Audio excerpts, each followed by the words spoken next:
আসসালামু আলাইকুম। সব জল্পনা কল্পনার অবসান ঘটিয়ে আমরা চলে যাচ্ছি চাঁদপুর। আমাদের ঈদের আনন্দ কিন্তু শুরু হয়ে গেছে। আপনাদের কার কী অবস্থা? ঈদের আনন্দ কি শুরু হলো? অবশ্যই ভিডিও দেখে থাকলে একটা কমেন্টস করবেন।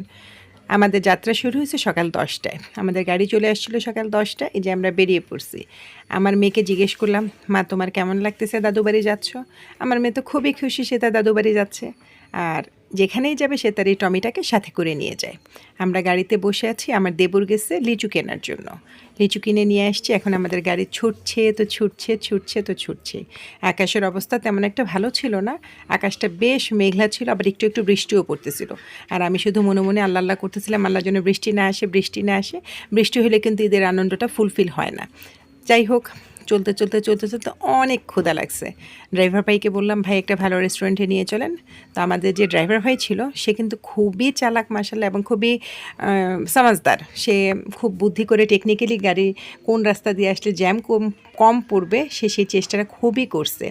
আচ্ছা যাই হোক, আমরা প্রথমে যে রেস্টুরেন্টে আসছি সেখানে এসে দেখলাম কোনো ধরনের পরোটা নাই, কারণ আমরা যেতে যেতে লাঞ্চ আওয়ার হয়ে গেছিলো। তো পরোটা নাই, চিন্তা করলাম তাহলে আরেকটা রেস্টুরেন্টে যাওয়া যাক, দেখি ওইখানে পরোটা পাওয়া যায় কিনা। আমাদের ইচ্ছা ছিল, বাড়িতে তো আমাদের জন্য বিভিন্ন খাবারের আয়োজন করা হয়েছে, সেটা আমরা বাড়ি এসে খাবো, কিন্তু আমাদের সেই আশাটা পূরণ হয় নাই। আমরা আরেকটু সামনে একটা মায়ামি নামের রেস্টুরেন্ট আছে, সেই রেস্টুরেন্টে চলে আসছি। এখানে এসেও আমাদের হতাশ হতে হয়েছে, কারণ আমরা আশা করছিলাম হয়তো এখানে এসে আমরা পরোটা পাবো, কিন্তু এই রেস্টুরেন্টে এসে আমরা পরোটা পাইনি। বাধ্য হয়ে আমাদেরকে খেতে হয়েছিল খিচুড়ি মোরগ পোলাও। আবদের বাবাই বুদ্ধিমানের কাজ করছে, সে কিন্তু খিচুড়ি বা মোরগ পোলাও কিছুই খায় নাই, সে চা আর বিস্কিট খাইছে। তার কথা ছিল, আমি যদি এখন পেট ভরে খেয়ে ফেলে আমি বাড়ি গিয়ে তো ভাত খেতে পারবো না। আর আমি আসলে অনেকটা বাধ্য হয়েই মানে মোরগ পোলাওটা খাইছি। আমার চা বিস্কিটই খাওয়ার ইচ্ছা ছিল, কারণ আমি চা বিস্কিট খেতে পছন্দ করি।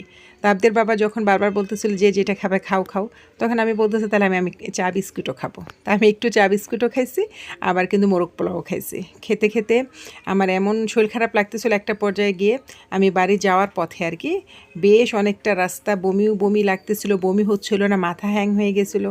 এসির ভিতরে তো অনেকক্ষণ বসে থাকা যায় না, আমি বেশ অসুস্থ হয়ে গেছি। তার জন্য আমি আর টোটালি ক্যামেরা অন করি নাই, মানে মুখের ভিতরে ওড়না চেপে ধরে মুখ ঢেকে রেখে প্রায় 2 ঘন্টা বসেছিলাম। তারপরে এই যে এখন এই জায়গাটা আসলেই আমার ভালো লাগে, কারণ আমার শ্বশুরবাড়ি চলে আসছে, আর মাত্র 30 থেকে 40 সেকেন্ড পরে আমরা গাড়ি থেকে নেমে যাব।